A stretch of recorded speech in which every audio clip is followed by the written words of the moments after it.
कानपुर। इस्तीफा देने के बाद अलंकार अग्निहोत्री कानपुर अपने घर पहुंचे। घर के बाहर उनके समर्थकों का तांता लगा रहा। फूलों का गुलदस्ता भेजकर उनका स्वागत किया गया। बताते चले कि अलंकार अग्निहोत्री ने यूजीसी के विरोध में बरेली सिटी मजिस्ट्रेट के पद से इस्तीफा दिया था। वहीं मीडिया से बात करते हुए उन्होंने कहा कि यूजीसी ओबीसी को जनरल से लड़ाने की साजिश है और 2027 के चुनाव को प्रभावित करने का षड्यंत्र है। उन्होंने कहा कि कुछ बाहरी लोग उत्तर प्रदेश में तबाही फैलाना चाहते हैं।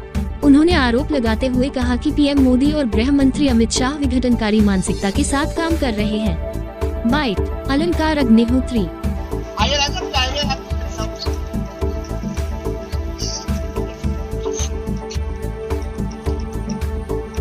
थोड़ा पास आ जाइए। माता जी दीदी आप लोग क्या जी।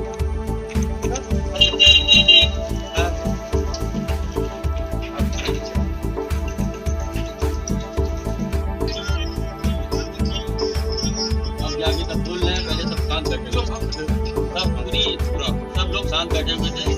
अलंकार धीरे चलने के बाद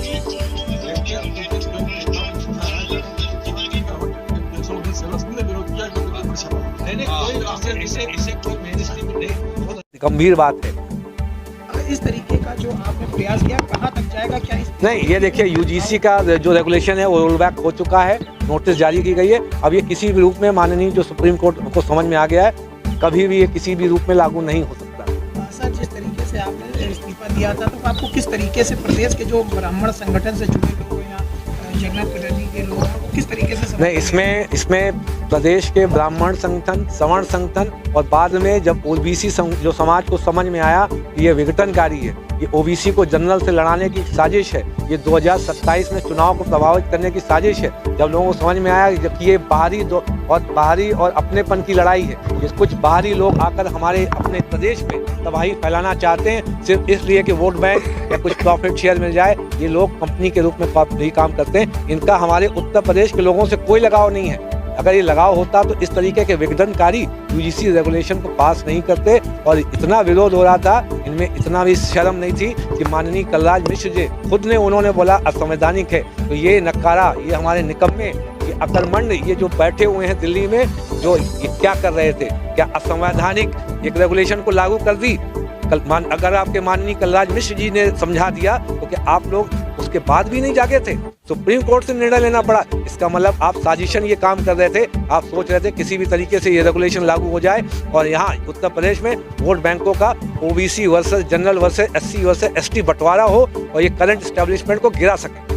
सर, जिस तरीके से आपने सरकार के खिलाफ जाकर इस तरीके का कदम उठाया तो क्या आपको इसमें मैंने किसी भी सरकार के खिलाफ नहीं उठाया। राज्य सरकार मेरी है, मैं राज्य का निवासी हूँ, हमारे मुख्यमंत्री हमारे हैं और यदि कोई समस्या है तो मैंने अपना जो पॉइंट उसमें रखा था और उस पॉइंट के आधार पर माननीय जो हमारे आदरणीय जो ज्योतिर्मठ के शंकराचार्य जी से भी बात हुई थी, उन्होंने भी आशीर्वाद दिया था। उसके उपरांत उस चीज़ का संज्ञान भी लिया गया और मुझे जैसा कि कल बताया गया कि माननीय मुख्यमंत्री जी ने शंकराचार्य जी से संवाद स्थापित करने होते टीम का निर्माण किया है और जल्दी इस पर अच्छा निर्णय आएगा। देखिए, माननीय मुख्यमंत्री जी हमें उनसे कोई भी ऐसी नहीं कोई भी शिकायत होगी तो हम बोलेंगे।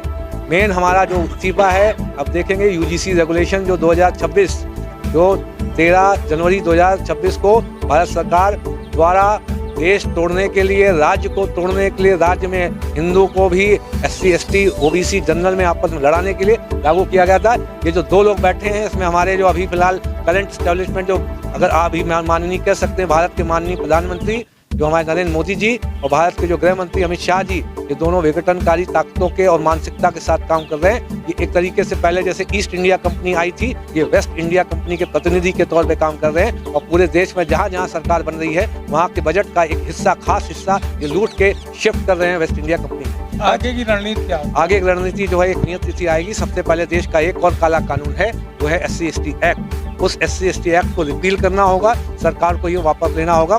ये स्पेशल पार्लियामेंट्री सेशन बुलाकर इसको वापस लें, अन्यथा के दौर में पूरे देश में, राष्ट्र में बहुत एक जबरदस्त मूवमेंट आने वाला है। इसके बारे में मैं इनको अभी से बता दे रहा हूँ। देश के जितने भी सवर्ण संगठन हैं, ब्राह्मण संगठन है, ओबीसी संगठन है, सभी संगठन इस समय यूनाइटेड हैं और पूरे एस्टेब्लिशमेंट के अगेंस्ट में अब इनकी सरकार अल्पमत में है, मानसिक रूप से इनकी सरकार नहीं है। मैं तो अब इनको देश का प्रधानमंत्री और देश का जो गृह मंत्री मानने से अब इनकार करता हूँ। कोई बड़ा आंदोलन की तैयारी है? बड़ा आंदोलन ऑलरेडी हो चुका है। अब जो अगला आंदोलन है, जो यूजीसी का जो रेगुलेशन हटने के बाद, माननीय सुप्रीम कोर्ट से स्टे लगने के बाद, अब जो अगला आंदोलन है, जो देश का सबसे बड़ा काला कानून जो है SC/ST एक्ट, उसमें जो है हम लोग पूरा जो है आंदोलन करेंगे और 7 दिन का उनको समय देंगे। जो भी अभी तिथि निर्धारित करेंगे उस तिथि से 7 दिन का समय देंगे और स्पेशल